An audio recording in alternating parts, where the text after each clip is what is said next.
Hello everyone, welcome to Bulvinder live YouTube channel. आज हम discuss करेंगे सीएपीएफ 2024 की क्लास नंबर 14, जिसके अंदर मेंसुरेशन के हम प्रीवियस ईयर क्वेश्चन सीएपीएफ के सारे डिस्कस करेंगे 2023 से लेकर 2003 तक की। तो ये वीडियो आपके लिए काफ़ी फायदेमंद होने वाली है। जो बच्चे सीएपीएफ की तैयारी कर रहे हैं या फिर यूपीएससी पैटर्न की अगर आप तैयारी कर रहे हो तो भी आपके लिए ये वाली क्लास काफ़ी फायदेमंद होगी। इसका बेनिफिट आप सारे स्टूडेंट ले सकते हैं। और बात करें अगर यहाँ पे कोर्स की, तो 2023 के अलग से कोर्स आपके पास अवेलेबल है, रीजनिंग के 22 के कोर्स अवेलेबल है, मैथ का कोर्स अवेलेबल है सीएपीएफ का। ऐसे ही आपको सीएपीएफ के लास्ट प्रीवियस ईयर क्वेश्चंस मिल जाएंगे, लगभग 20 साल के। इसका बेनिफिट आप ले सकते हैं। इंस्टाग्राम पे आप मुझे फॉलो कर सकते हैं। अगर आपने कोई भी जानकारी लेनी है रिलेटेड टू एग्जाम तो आप मुझे यहाँ पे डायरेक्ट मैसेज कर सकते हैं। अगर आपका कोई मैथ और रीजनिंग का डाउट है तो आप इस वीडियो के डिस्क्रिप्शन बॉक्स में टेलीग्राम का लिंक है, उसको आप ज्वाइन कर सकते हैं। उसके अंदर आपको डेली बेसिस की पीडीएफ मिलेगी। जैसे आज की हम क्लास करेंगे, इसकी पीडीएफ आपको इस क्लास के बाद मिल जाएगी। उसका बेनिफिट आप ले सकते हैं।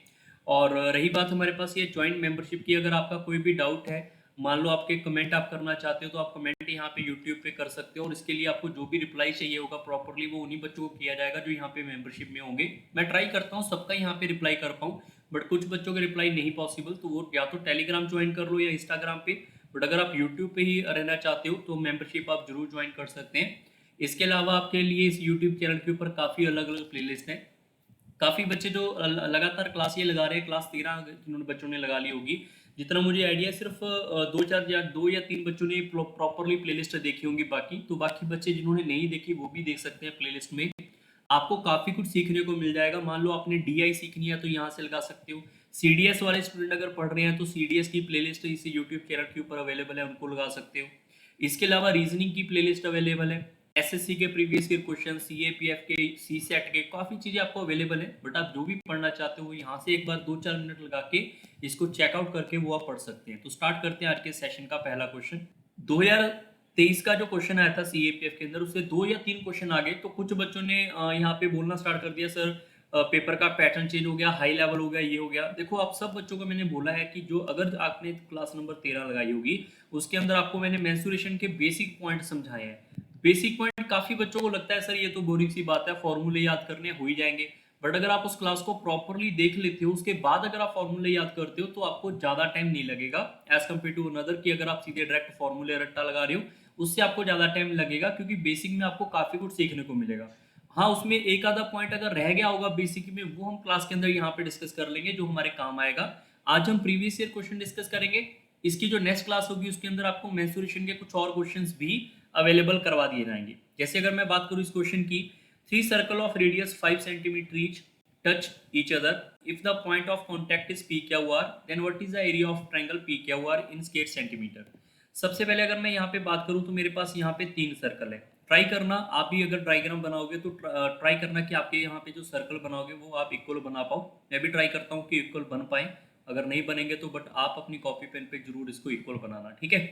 3 सर्कल है, तीनों के तीनों बराबर है 5 सेंटीमीटर के। इसका क्या है यहाँ पे रेडियस, तो यहाँ से अगर मैं इसको मिलाऊंगा तो ये मेरे पास 5 सेंटीमीटर है। यहाँ से इसको मिलाएंगे तो ये भी इसका सेंटर 5 सेंटीमीटर, तो ये पूरी की पूरी साइड क्या हो जाएगी मेरे पास 10 सेंटीमीटर की।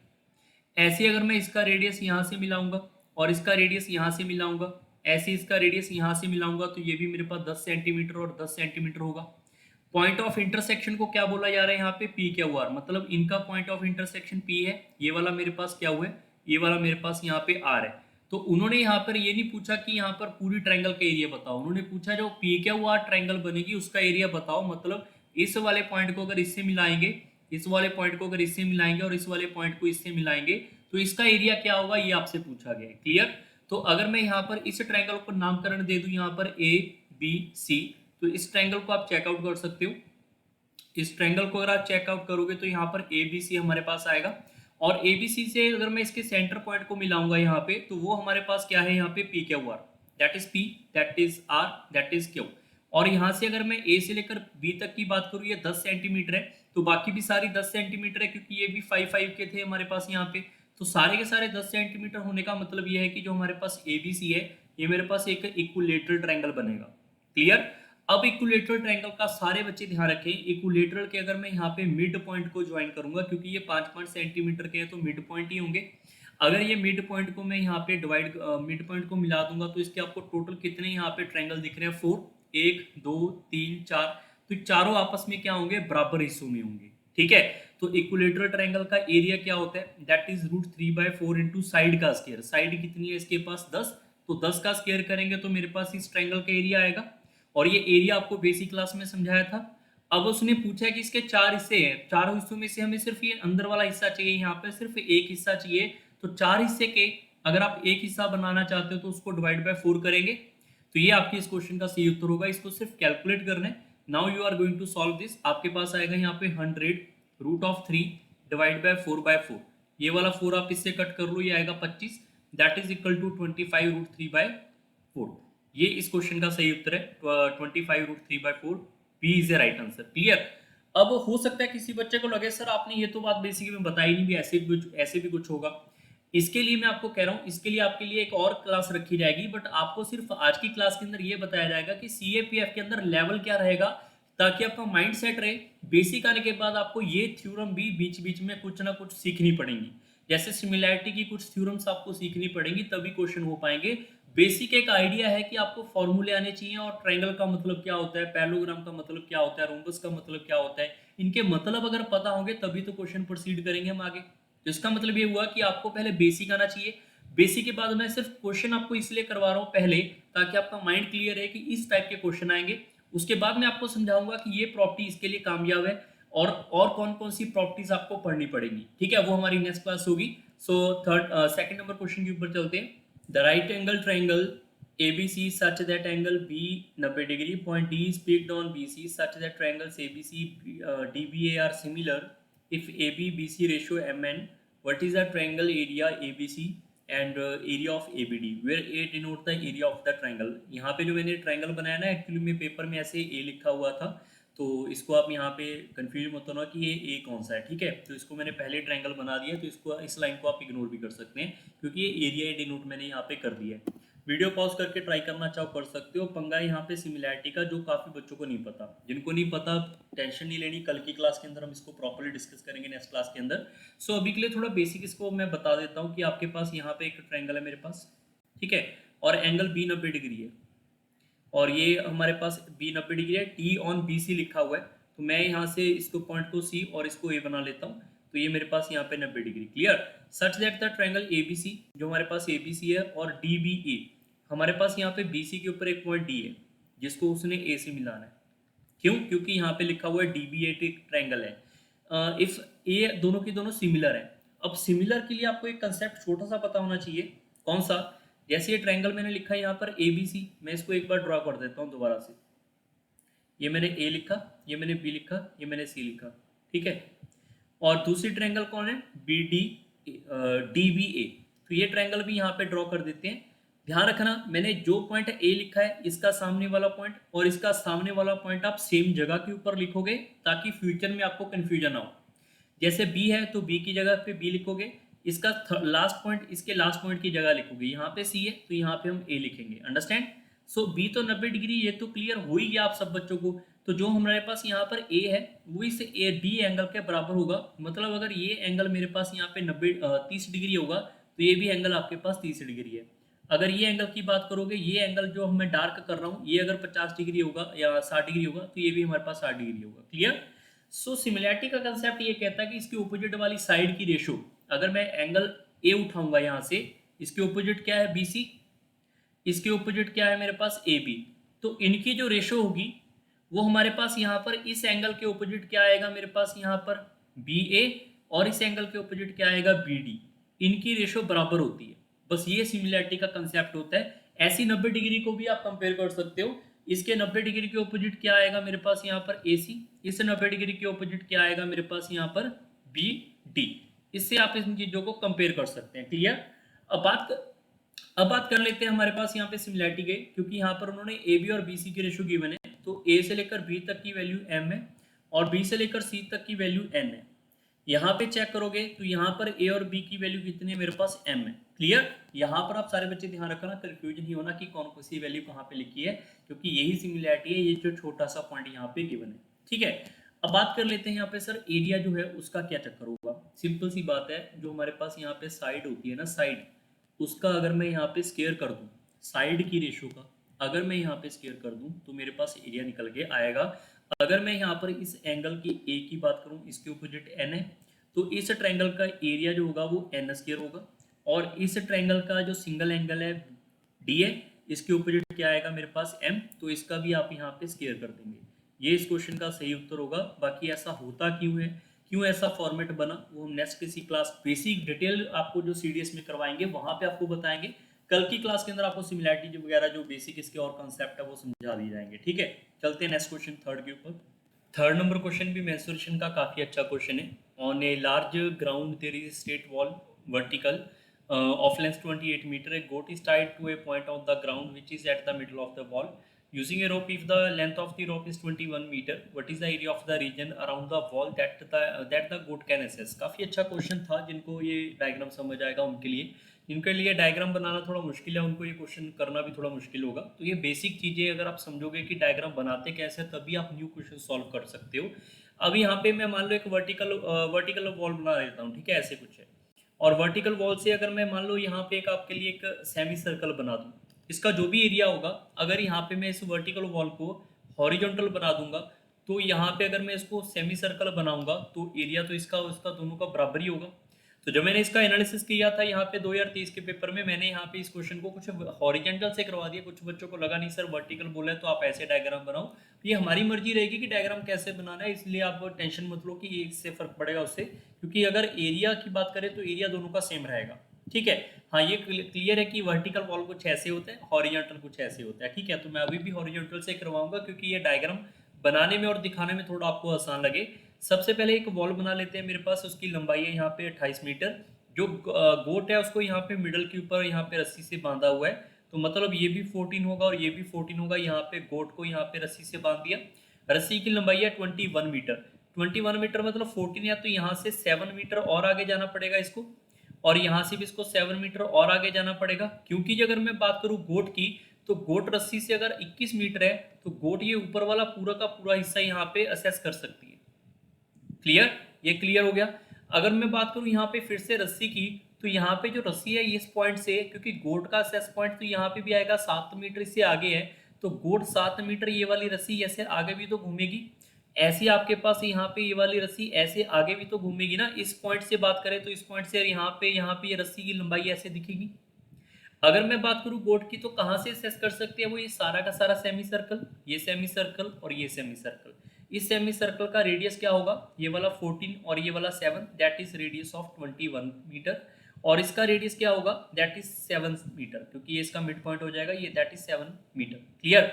अब आपसे क्या पूछा गया इसका एरिया, तो area of a semi circle क्या होता है, बेसिक क्लास में करवाया था, पाई इंटू आर का स्क्वायर, आर कितना है इसका 21 का स्क्वायर, डिवाइड बाय 2 करेंगे क्योंकि सेमी सर्कल है, area of a circle by half करेंगे तभी सेमी सर्कल का एरिया आएगा, और इसका सेमी सर्कल का एरिया क्या आएगा, पाई इंटू आर का स्क्वायर डिवाइड बाय 2 करेंगे तो इसका एरिया, बट ये भी है तो इसको डबल कर देते हैं क्योंकि बराबर ही है वो।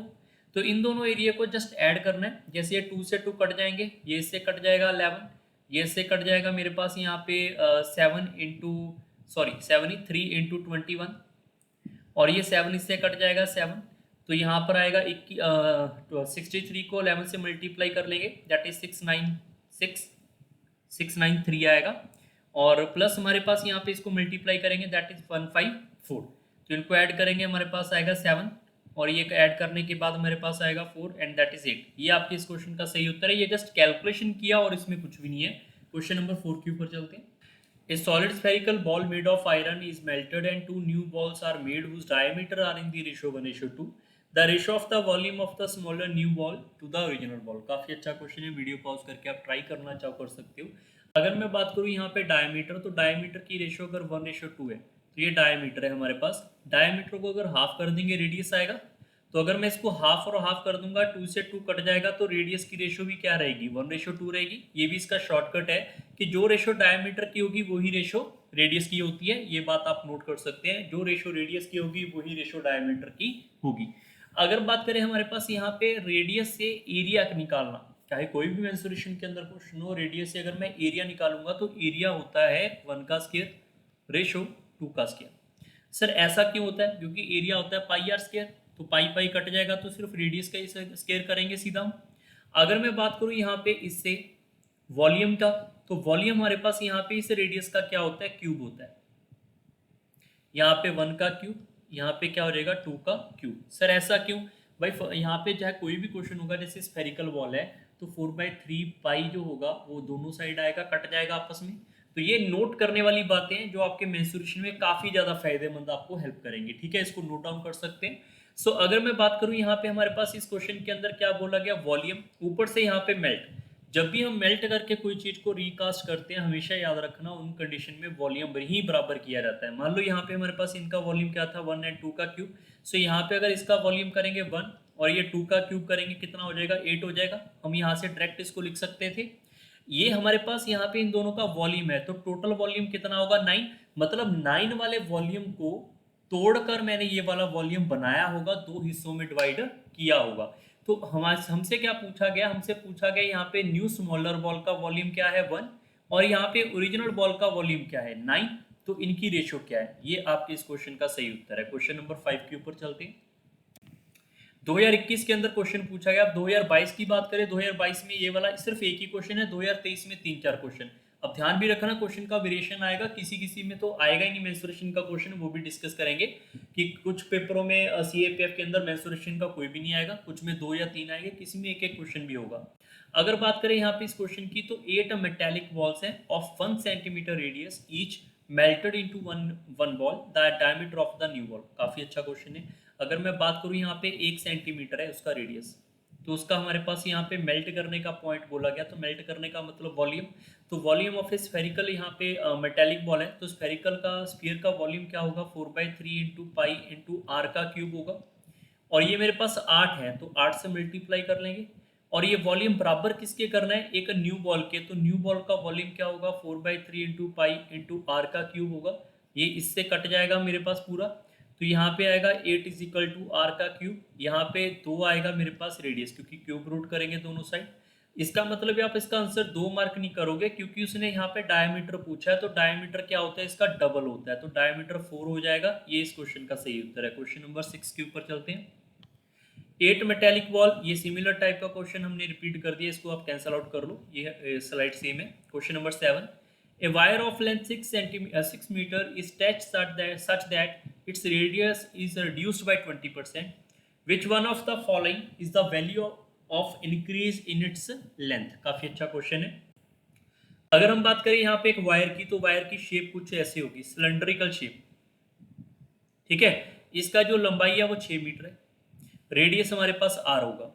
तो स्ट्रेच करके हमने इसका यहाँ पे रेडियस को रिड्यूस कर दिया यहाँ पे 20%, मतलब स्ट्रेच कर दिया इसके रेडियस को, यहाँ से ये छोटा बना दिया, लंबाई इसकी यहाँ पे बढ़ा दी है, लंबाई यहाँ पे इंक्रीज कर दी है।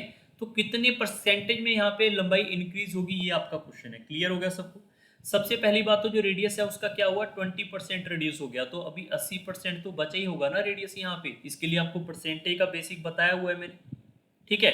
तो अगर मैं इसका यहाँ पे बात करूँ, इसका जितना वॉल्यूम होगा वो इसके बराबर होगा। क्यों, क्योंकि जितनी इसकी पहले की कैपेसिटी है उतनी अब की कैपेसिटी है, दोनों की कैपेसिटी तो सेम ही रखेंगे ना, सिर्फ लंबाई बढ़ी है।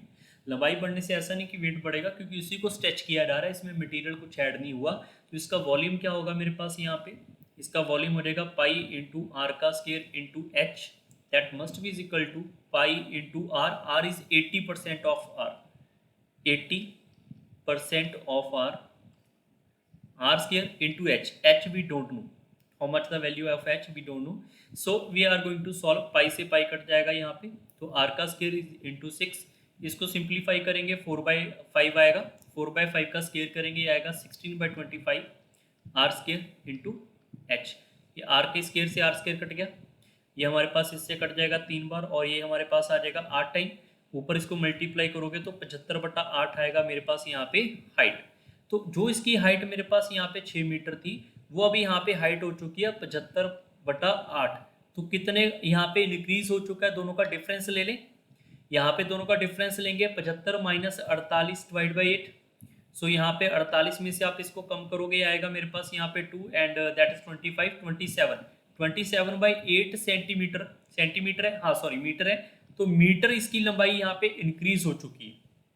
यहाँ से यहाँ आते हुए हाइट का इंक्रीमेंट कितना हुआ है, इतना हुआ है, क्योंकि अभी इसकी हाइट हमारे पास इतनी है। तो 27/8 मीटर इंक्रीज हुआ किसके ऊपर, जो पहले वाली वैल्यू थी उसके ऊपर और मल्टीप्लाई बाय 100 करेंगे परसेंटेज कैलकुलेट करने के लिए। ये चीज मैंने आपको बेसिक कैलकुलेशन में समझाई हुई है प्रॉपरली अच्छे से, तो वहां से जाके आप इसको चेकआउट कर सकते हैं। अब बात है इसको सिंप्लीफाई करने की। सो यहाँ पे सिंप्लीफाई करोगे, ये 8 हमारे पास इससे कट कर लेंगे, 25 आ जाएगा, यहाँ पे 2 आ जाएगा, ये हमारे पास 3 आ जाएगा, यहाँ पे यहाँ पे हमारे पास 2 आ जाएगा, और इससे कट जाएगा, ये 9 आ जाएगा। 9 इंटू आप 25 कर लोगे मल्टीप्लाई, तो ये आएगा 225 डिवाइड बाय 4। सिंप्लीफाई करेंगे इसको, ये आएगा मेरे पास 5 पॉइंट समथिंग आएगा, 56.25। तो ऑप्शन दिख रहा होगा एक B, B is a right answer. Question number 8 के ऊपर चलते हैं। If a circle and a square have the same perimeter then which of the following is a true. ये अब 2019 में पूछा गया, ये वाला क्वेश्चन 2020। एक एक क्वेश्चन आ रहा है, ये भी आप चेकआउट करते रहो। अगर मैं बात करूँ यहाँ पे सर्कल का, हमारे पास पेरीमीटर सरकमफ्रेंस ही होता है, तो that is 2 pi R. Square का हमारे पास यहाँ पे perimeter that is equal to 4 of a, 4 into side, दोनों का पेरीमीटर बराबर है। पाई की वैल्यू क्या होती है मेरे पास यहाँ पे 22/7, यही होती है 4a, और 4 हमारे पास यहाँ पे 22, 11, और ये इससे कट जाएगा, तो रेडियस डिवाइड बाई ए की वैल्यू कितनी आएगी मेरे पास 7/11। अगर मैं इसकी रेशो बनाना चाहूँगा तो लिख सकता हूँ रेडियस और ए की रेशो, साइड की रेशो 7:11 आएगी। अब उसने यहाँ पे बार बार बात की है एरिया, हर क्वेश्चन में एरिया लिखा जा रहा है, तो एरिया निकाल देंगे। सर्कल का एरिया हमारे पास यहाँ पे कितना हो जाएगा, यहाँ पे पाई इंटू आर का स्क्वायर, 7 इंटू 7, तो सर्कल का एरिया आ जाएगा 154, और साइड मेरे पास 11 है, 11 का एरिया कितना आ जाएगा, यहाँ पे स्क्वायर है, स्क्वायर का एरिया होगा 11 का स्क्वायर, दैट इज 121। तो ये आपको क्लियरली दिख रहा होगा सर्कल का एरिया क्या है, इससे ग्रेटर है, तो सर्कल का एरिया क्या होगा, इससे ग्रेटर आएगा, B is a right answer. Question number 9 के ऊपर चलते हैं। Consider the following diagram. An equilateral triangle is inscribed in a circle of radius 1 unit. Okay. The area of the shader region. ये वाला जो है आपके पास इसका एरिया पूछा गया है, इसको क्या बोलते हैं, ये भी आपको बेसिक क्लास में समझाया गया था, सेगमेंट। अब सेगमेंट का एरिया काफ़ी आसान तरीके से निकालने के अलग अलग तरीके हैं हमारे पास, बट बेसिक क्या होगा वो भी हम डिस्कस करेंगे इसका। सबसे पहले इक्विलेटरल ट्रायंगल है, तो ये वाला एंगल क्या होगा 60 डिग्री, क्योंकि सारे के सारे एंगल क्या होंगे, बराबर होंगे। अब हमारे पास एक सर्कल की प्रॉपर्टी है, ध्यान रखना, इन प्रॉपर्टीज के ऊपर आपको ध्यान रखना पड़ेगा। एक सर्कल की प्रॉपर्टी है कि अगर मेरे पास यहाँ पे मैं बात कर रहा हूँ इस कोड की, ये वाली कोड होती है जो सेंटर से नहीं जाती, ये वाली जो कोड है, ये वाली कोड सेंटर के साथ यहाँ पे और सरकमफ्रेंस के साथ एंगल बनाती है, उसमें एक रिलेशन बनता है एंगल का, कि अगर मेरे पास ये x होगा तो ये 2x होगा। ये जरूरी नहीं है कि ये कोड ही हो, यहाँ पर हम इससे आर्क का भी हेल्प ले सकते हैं। मान लो ये आर्क है मेरे पास यहाँ पे, और ये आर्क अगर यहाँ से एंगल बना रही है तो यहाँ से एंगल सेंटर के साथ बना रही है, अगर ये x होगा तो ये 2x होता है। ये एक प्रॉपर्टी है, ये भी आप याद कर सकते हैं, नोट कर लो साइड बाय साइड इन प्रॉपर्टीज को, जो कि आपको फायदा करेंगे। ठीक है, इनका बेसिक पॉइंट आपको धीरे धीरे फायदा करता रहेगा, और ये बाकी हम डिस्कस करेंगे फ्यूचर क्लासेस में। सो अगर मेरे पास इक्विलेटरल ट्रायंगल है, अगर यहाँ पर ये 60 डिग्री एंगल है, तो ये एंगल कितना होगा, ये एंगल 120 डिग्री होगा। ये क्लियर, ठीक है।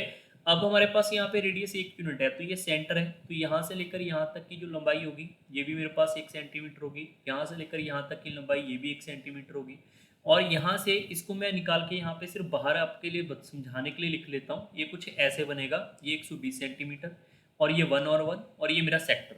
तो ये सेक्टर का एरिया क्या होता है, सेक्टर का एरिया आपको समझाया गया था theta divide by 360 degree, multiply, इसको यहाँ पे लिख लेते हैं, theta divide by 360 degree multiply by the pi into R का स्क्वायर। आर कितना है 1, तो 1 का स्क्वायर लिखेंगे, that is the area of a sector. So now you have to understand, if we are ignoring this triangle, ये 1 1 है, और ये ट्रायंगल को अगर मैं बाहर कर दूं तो ये वाला एरिया बचेगा। तो ये ट्रायंगल का एरिया क्या होगा, ये ट्रायंगल का एरिया क्या होता है, half into side into sine of theta between that side. So half into ये वाली साइड को अगर प्रोडक्ट करेंगे और इसके बीच वाला एंगल लिखेंगे साइन के साथ, तो ये इसका एरिया होता है ट्रायंगल का। ये भी आपको बेसिक में समझाया गया था।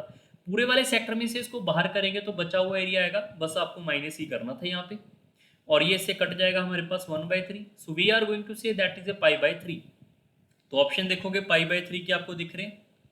फिर आपके पास आ जाएगा यहाँ पे साइन 120 की बारी। अब साइन 120 काफी बच्चों को नहीं पता होगा, जितना मुझे आइडिया है, जो बच्चे सीएपीएफ की तैयारी कर रहे हैं, क्योंकि ट्रिग्नोमेट्री जो है वो आपके पेपर में नहीं आती, बट इसके लिए आपको ट्रिग्नोमेट्री का थोड़ा सा बेसिक पता होना चाहिए कि साइन 120 की वैल्यू क्या होती है, वही जितनी कॉस 30 की वैल्यू होती है। क्यों, क्योंकि इसका एक बेसिक होता है कि जब मैं यहाँ पे साइन लिखूंगा 120 डिग्री, तो आप इसको लिख सकते हैं यहाँ पे साइन 90 प्लस थीटा, 30 डिग्री, तो ये भी 120 ही बनेगा।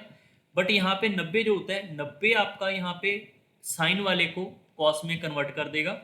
90 के अंदर प्लस हो रहा है तो सेकंड क्वाड्रेंट में चला जाएगा। सेकंड क्वाड्रेंट में आपको साइन वाली वैल्यू वैसे पॉजिटिव, ये वाली वैल्यू वैसे पॉजिटिव आएगी, और ये 30 आप यहाँ पे लगा देते हैं। तो cos 30 की वैल्यू क्या होती है, ये आपसे पूछा गया। cos 30 की वैल्यू क्या होती है, उतनी ही जितनी की हमारे पास sin 60 की वैल्यू होती है, और sin 60 की वैल्यू क्या होती है, √3/2। ये थोड़ी सी कैलकुलेशन मैंने जानबूझ के आपको बताई कि आपको ऐसे वैल्यू याद करनी है। अब जिनको ये बेसिक नहीं आता उनके लिए क्वेश्चन थोड़ा डिफिकल्ट है। साइन के 120 की वैल्यू क्या आई थी मेरे पास यहाँ पे, √3/2। So that is the right answer. आप इसको चेकआउट करोगे, π/3 - 1 √3/4। सो option number A must be the correct answer. Question number चलते हैं 10 के ऊपर। Consider an equilateral triangle ABC as given in the following diagram. Two people start at the same time from point A and B with the speed 30 km and 20 km/h respectively, and move on the side of the triangle in the clockwise direction as given in that figure.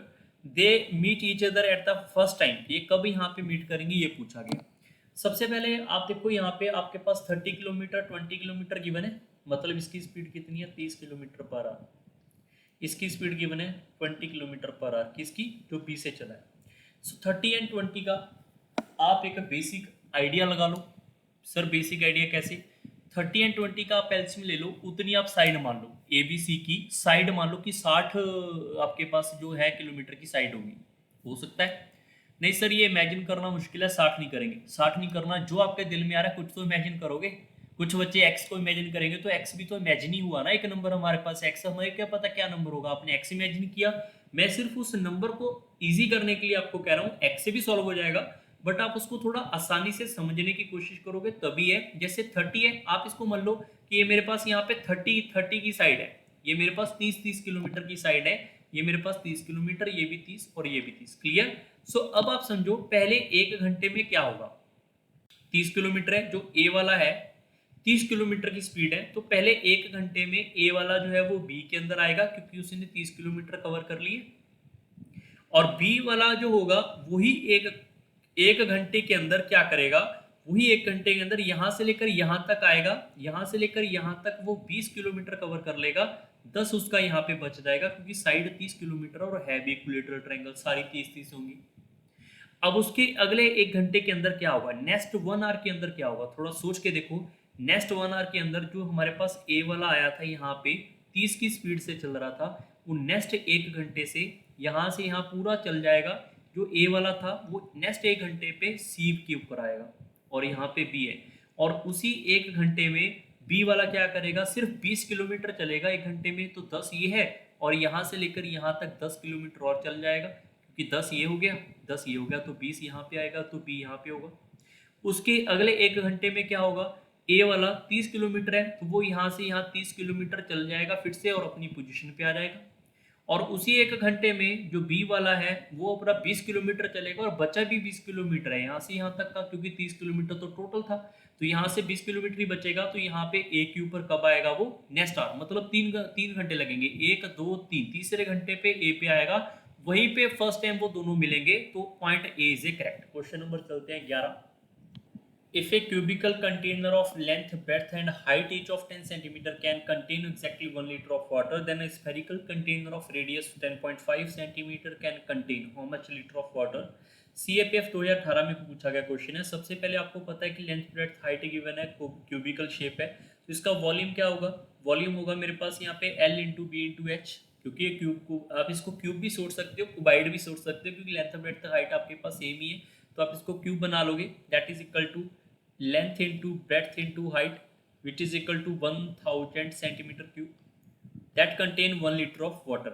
So अब उसने spherical container पूछा है, उसकी 10.5 centimetre आपके पास radius है, उसके अंदर कितना वॉल्यूम वाटर आएगा, तो उसका वॉल्यूम क्या होगा, उसका वॉल्यूम होगा 4/3 × पाई इंटू आर का square, that is 10.5 whole square. ठीक है, यहाँ सॉरी स्क्वायर नहीं आएगा, क्यूब आएगा, क्योंकि यहाँ पे स्फीयर की बात कर रहे हैं। क्लियर।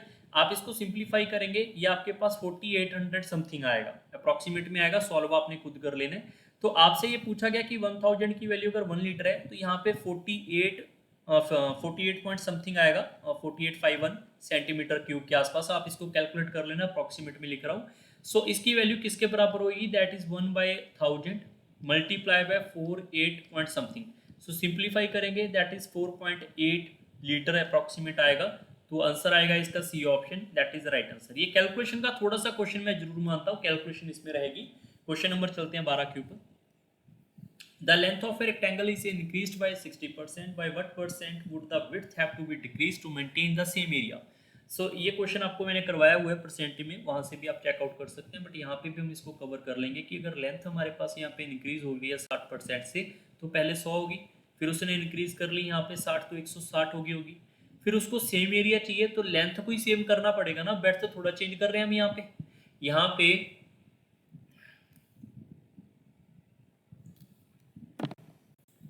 12 नंबर क्वेश्चन भी आपको मैंने करवाया हुआ है परसेंटेज की बेसिक क्लास में और उसके प्रीवियस ईयर में। The length of the rectangle is increased by 60%, by what percent would the width have to be decreased to maintain the same area.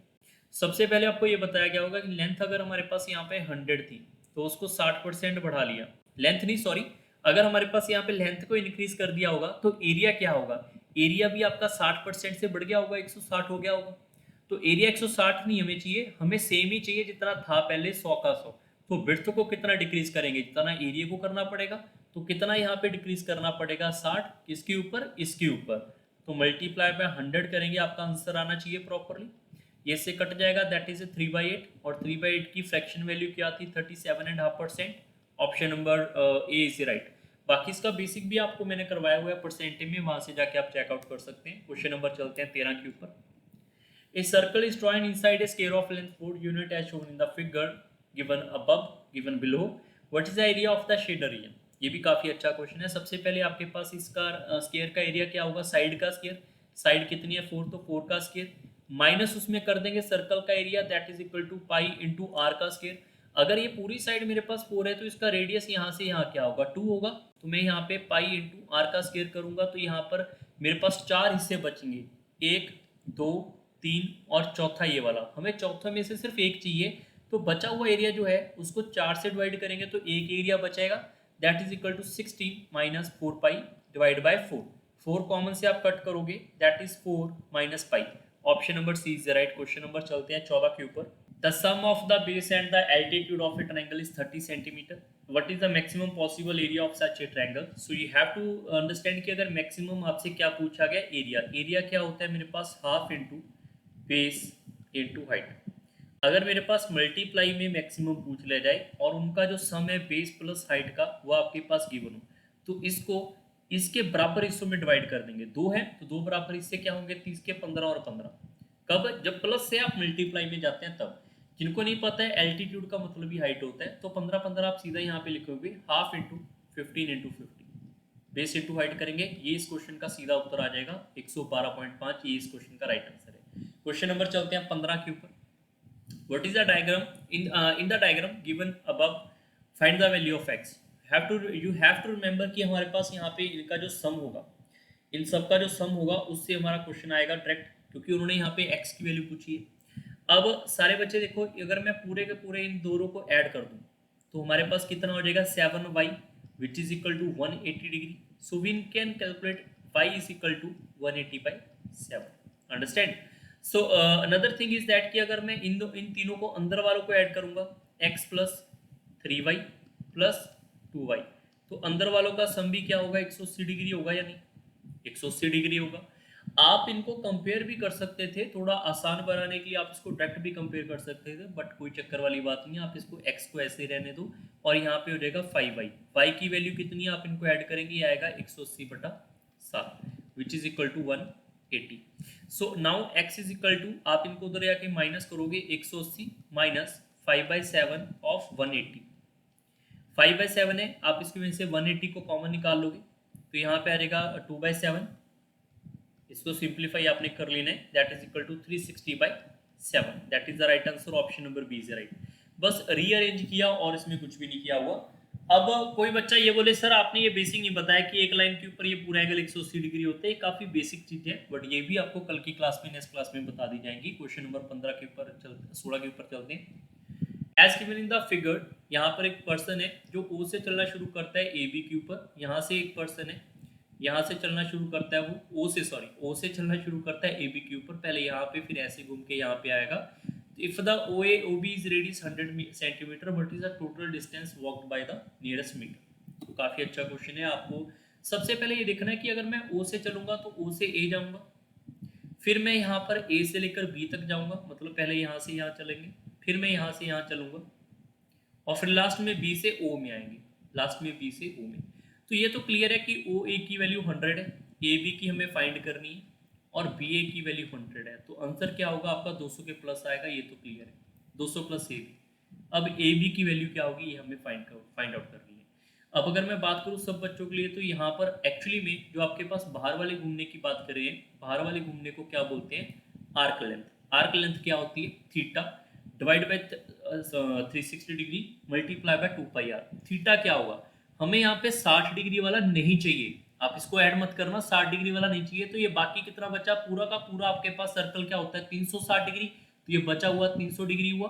So we can say theta divide by 360 degree multiply by the 2 into pi into r, r is what, r is 100। Clear.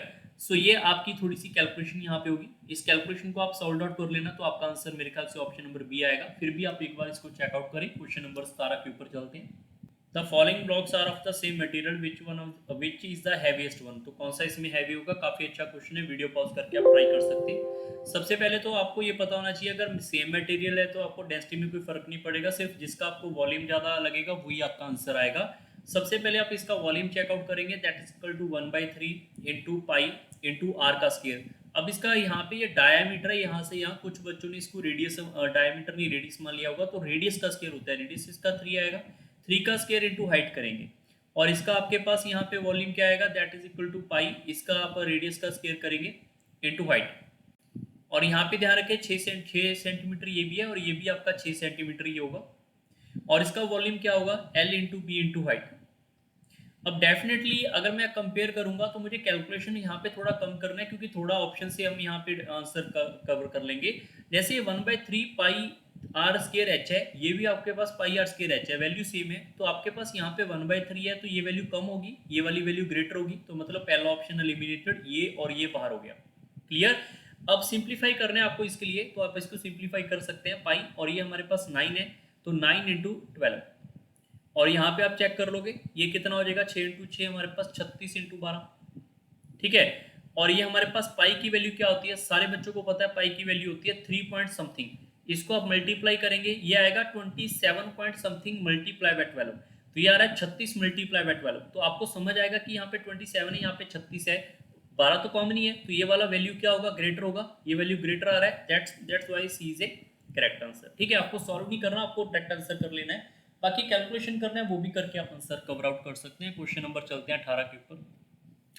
A square is drawn inside a circle as shown in the figure.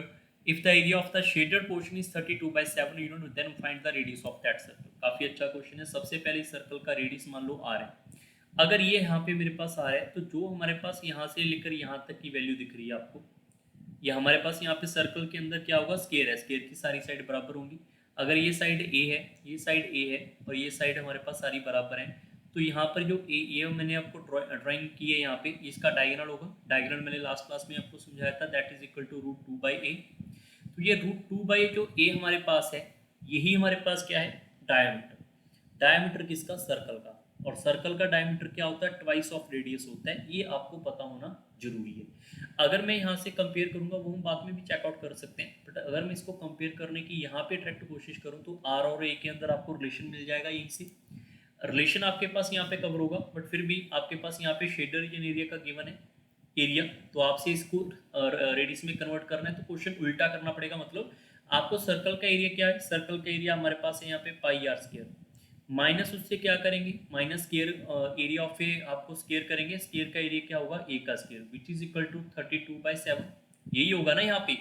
अब कहानी क्या आती है कि आप सारे बच्चे क्या करते हो, आप इसको जल्दी जल्दी आप इसमें कंपेयर करने की कोशिश करोगे, आपको समझना है, आपसे रेडियस पूछा गया है, तो मैं क्या करूंगा, मैं इसको स्क्वायर करूंगा, दोनों साइड स्क्वायर करेंगे, तो 2a is equal to 4r square आएगा, 2a स्क्वायर, क्योंकि ये दोनों साइड स्क्वायर करेंगे, ये 2 से आपका ये कट जाएगा, तो मैं कह सकता हूँ कि a का स्क्वायर मेरे पास आ जाएगा ट्वाइस ऑफ r स्क्वायर, मैं इस वैल्यू को यहाँ पे रखूंगा ताकि मेरी कैलकुलेशन जो है वो पाई आर स्क्वायर तो रही रहे, ए का आपको यहाँ पे कैंसल आउट होता हुआ मिले और सारा क्वेश्चन आपका आर के अंदर ही कन्वर्ट हो जाए। क्लियर?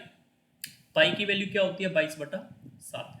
अब यहाँ पे आर के स्क्वायर को मैं यहाँ पे अगर कॉमन भी निकाल लूँ तो अंदर क्या बचेगा -2 विच इज इक्वल टू 32/7।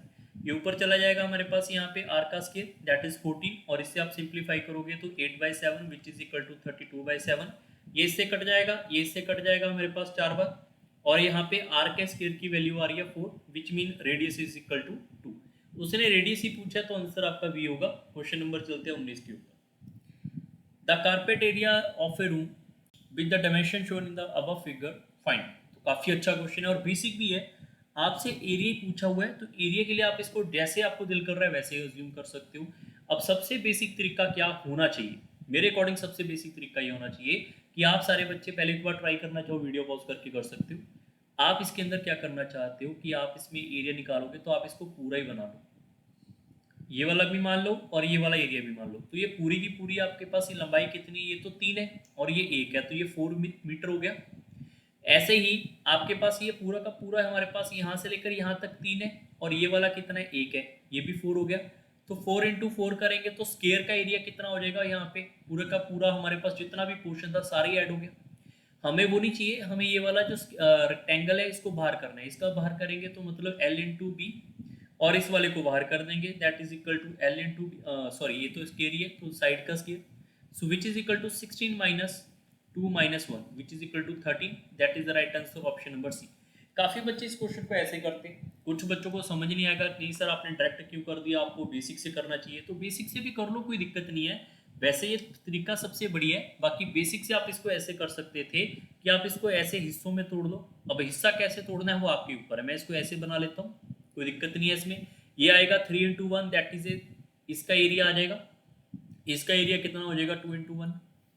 अब ये बीच वाले का एरिया चेकआउट करना है तो बीच वाले के लिए हमें यहाँ से लेकर यहाँ तक की लंबाई ढूंढनी है। तो ये वाला 1 आपके पास इसमें एलिमिनेट कर देंगे, ये कितना हो जाएगा 2 और ये लंबाई आपके पास कितनी मैंने अभी बताई थी 4, तो 2 इंटू 4 कर लेंगे which is equal to 8 which is equal to 3 and which is equal to 2।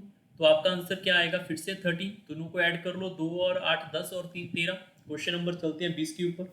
In the given figure above BAC से 90 डिग्री, मतलब ये वाला एंगल 90 है और EA की वैल्यू 2 है और AC की वैल्यू 6 है। Find the value of B and E।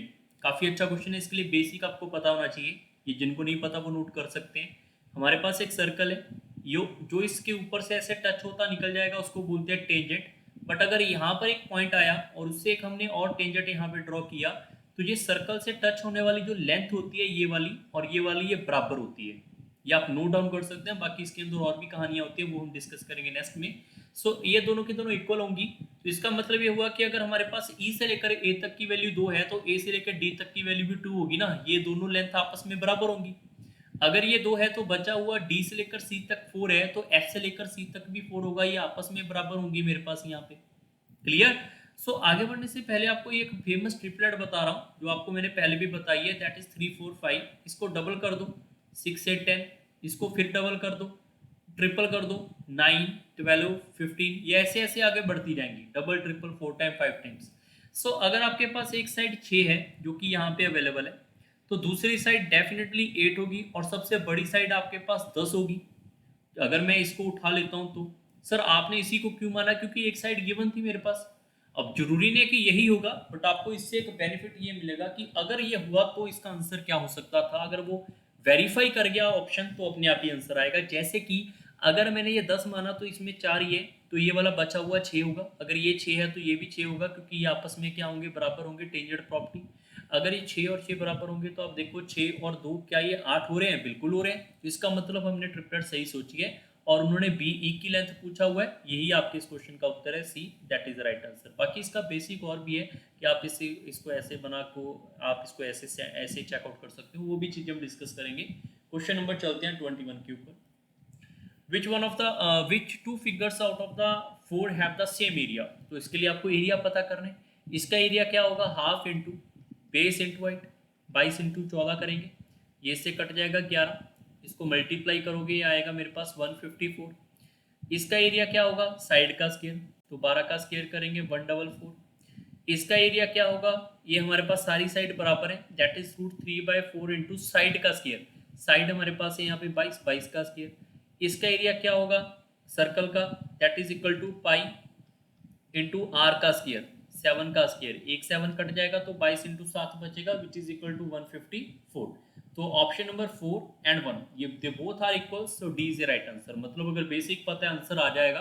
Question number चलते हैं 22 के ऊपर। The width of a rectangle is 4x which is 25% of its length. Find the area and the perimeter of the rectangle respectively.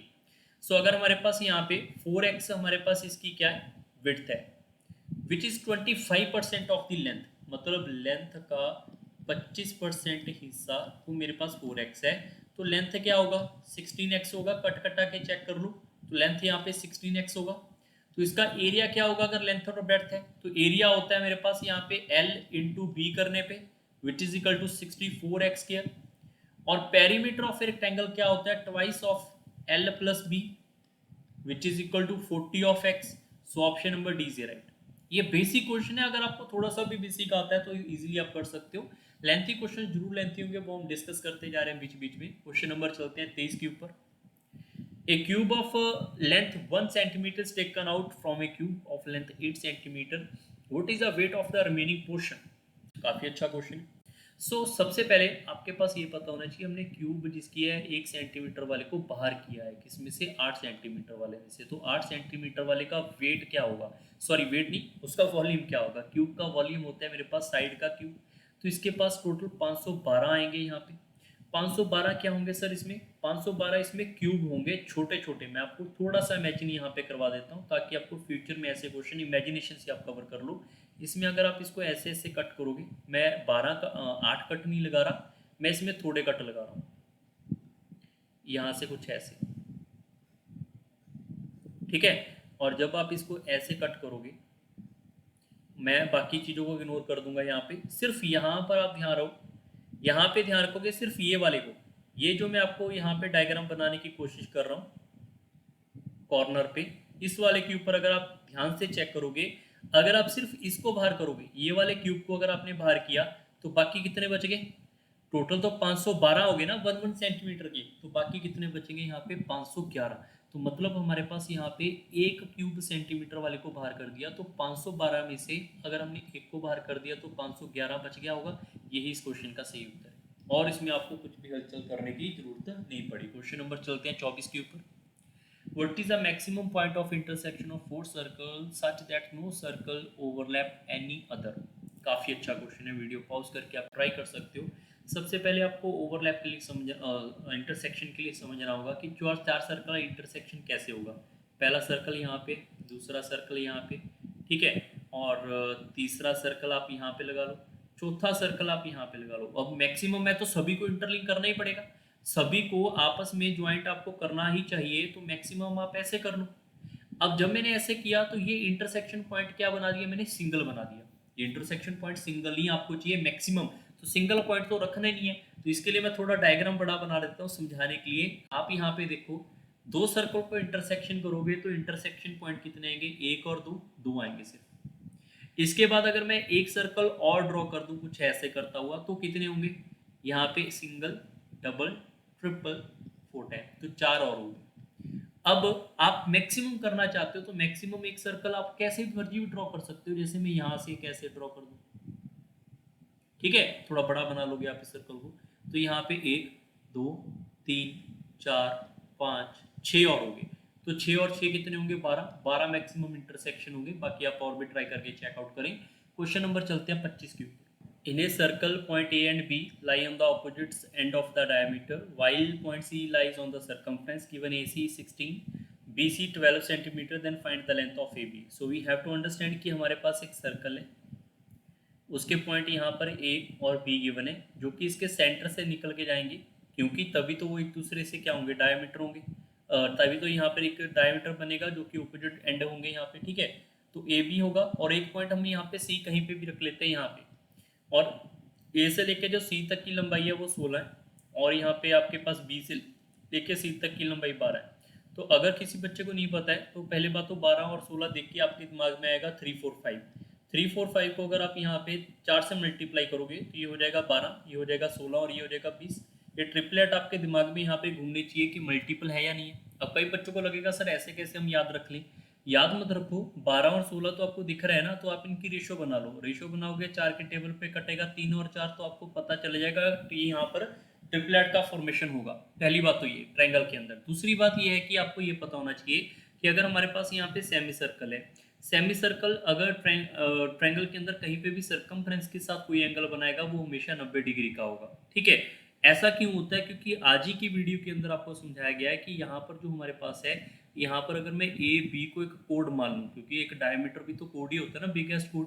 सो अगर यहाँ पर A B diameter है तो आपको समझाया गया था अगर ये मेरे पास यहाँ पे 180 डिग्री होगा तो उसका हाफ एंगल ये होगा 90 डिग्री। जैसे कि ये वाला एंगल आप यहाँ पे भी ड्रॉ करोगे, ये भी आपका 90 डिग्री होगा। तो यहाँ पे आप ए बी को आप चेकआउट कर सकते हो, ये डायमीटर है तो सी पॉइंट के साथ ये 90 डिग्री होगा। तो अगर ये 90 डिग्री होगा तो आपके पास एक ए बी सी एक राइट एंगल ट्रायंगल है, तो पाइथागोरस लगाएंगे 12, 16 और ये कितना आएगा 20 आएगा। Clear?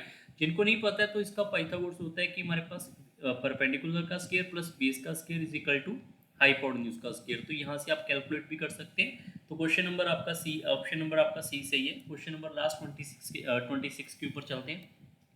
In the given figure above, two spherical balls of diameter 24 and 16 centimeter are placed inside a cylindrical vessel of 32 centimeter diameter. The height of the center of Q of the smaller spherical ball above the base of the cylindrical. ये वाला क्या हुआ है, जिनको नहीं पता यहाँ पे ये क्या हुआ है, और यहाँ पर ये बेस है मेरे पास, यहाँ पर ये वाला है। ठीक है, तो इससे ये वाली लंबाई कितनी, ये आपसे पूछा गया। क्वेश्चन का फॉर्मेशन ये है। काफ़ी अच्छा क्वेश्चन है, वीडियो पॉज करके आप ट्राई कर सकते हैं।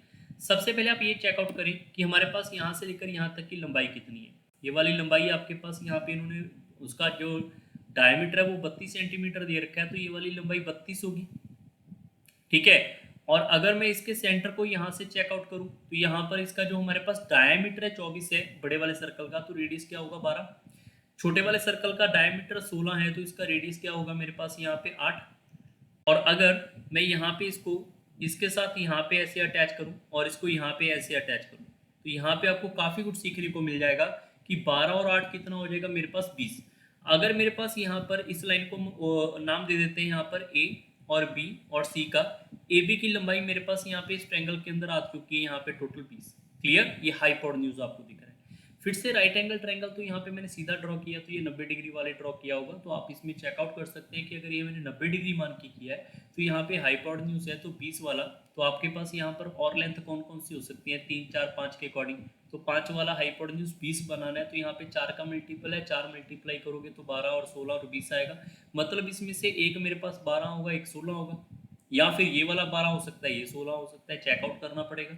सो अब सब बच्चों को ये यहाँ पे इस बात को, छोटी छोटी बातों को यहाँ पे क्या करना पड़ेगा, ध्यान से अंडरस्टैंड करना पड़ेगा, नहीं तो आप फंसोगे। जैसे कि आप सब बच्चे खुद चेकआउट करो कि अगर ये वाली लंबाई मेरे पास यहाँ पे 32 है, ये वाली लंबाई मेरे पास यहाँ पे 32 है, तो इसकी ये वाली लंबाई क्या होगी, ये रेडियस ही है। तो रेडियस यहाँ से लेकर यहाँ तक कितना है मेरे पास, ये तो 12 का 12 ही रहेगा ना यहाँ पे छोटे से बड़े सर्कल का। और ऐसे ही इसका रेडियस यहाँ से यहाँ कितना 8 है, तो ये वाली लंबाई मेरे पास ये वाली कितनी होगी 8 होगी। 8 ये और 12 ये कितना हो गया 20। 20 को 32 में से आप बाहर कर दोगे तो बची हुई लेंथ क्या, ये वाली मेरे पास 12 आएगी। मतलब ये हुआ कि ये वाली लेंथ यहाँ पे 12 रही होगी। Understand? So I again repeat, यहाँ पे जिन बच्चों को नहीं समझ आया यहाँ से आप इसको चेकआउट करेंगे, ये मेरे पास 12 और 8 कितना हो गया 20। मैं सिर्फ ये कह रहा हूँ कि इसको अगर यहाँ पे मिला दूँ और इसको यहाँ पे लेकर आऊँ, मैं सिर्फ आपको ये कह रहा हूँ कि हमारे पास टोटल लंबाई कितनी 32 है, तो इसका यहाँ पे ये वाला रेडियस कितना है यहाँ पे 12, इसको बाहर कर दिया मैंने। इसका रेडियस कितना है यहाँ पे 8, 8 को बाहर कर दिया, तो अंदर कितना बचेगा 20, तो मैंने इसको यहाँ पे 20 सॉरी 20 नहीं बचेगा, अंदर बचेगा मेरे पास 12। आप चेकआउट कर लो, 32 में से 20 बाहर करेंगे ये आएगा 12। सो अब आपके पास फिर से राइट एंगल ट्रायंगल है, ये 20 है, ये 12 है। जिनको ट्रिपलेट नहीं पता, नहीं सर हमें ट्रिपलेट नहीं लगाने आती, तो यहाँ पे पाइथागोरस लगा लेंगे, 20 का स्क्वायर इज इक्वल टू 12 का square is equal to perpendicular का स्क्वायर। सो पी आप यहाँ से फाइंड आउट कर लोगे, पी फाइंड करोगे वो 16 आएगा, तो ये वैल्यू 16 आएगी। सो उसने ये पूछा है जो हमारे पास क्या हुआ है उसका बेस से कितनी हाइट है, तो ये वाली लंबाई फिर से फाइंड करनी है। तो ये फाइंड नहीं करनी, यही तो है हमारा रेडियस। रेडियस कितना है 12, तो ये वाली वैल्यू 12 आएगी, मतलब 16 और 12 कितना हो जाएगा 28। ये इस क्वेश्चन का सही उत्तर है। एक बार आप चेकआउट कर लो, यहाँ से यहाँ तक की लंबाई आपको दिख रही होगी। क्लियर? आई होप आपको ये वाली क्लास अच्छी लगी होगी। सो मिलेंगे जल्दी नेक्स्ट क्लास के अंदर। इसके अंदर बेसिक भी होंगे, कुछ क्वेश्चंस और भी होंगे। थोड़ी सी क्लास डिले हो गई है बट कोई बात नहीं है। अब हमारी क्लासेस जो है वो रेगुलर बेसिस के ऊपर चलेंगी और आने वाले टाइम में जल्दी आपके रीजनिंग का कोर्स भी यहाँ पे स्टार्ट कर दिया जाएगा। तो वीडियो को लाइक और शेयर करो। जिन बच्चों ने अभी तक पहली क्लासेस नहीं देखी है उनको देख लो, आपका बेनिफिट होने वाला है। और अपने फ्रेंड सर्कल से आप जरूर शेयर कर दो, ठीक है। सो मिलेंगे जल्दी नेक्स्ट क्लास के अंदर। So bye bye, take care and thank you everyone.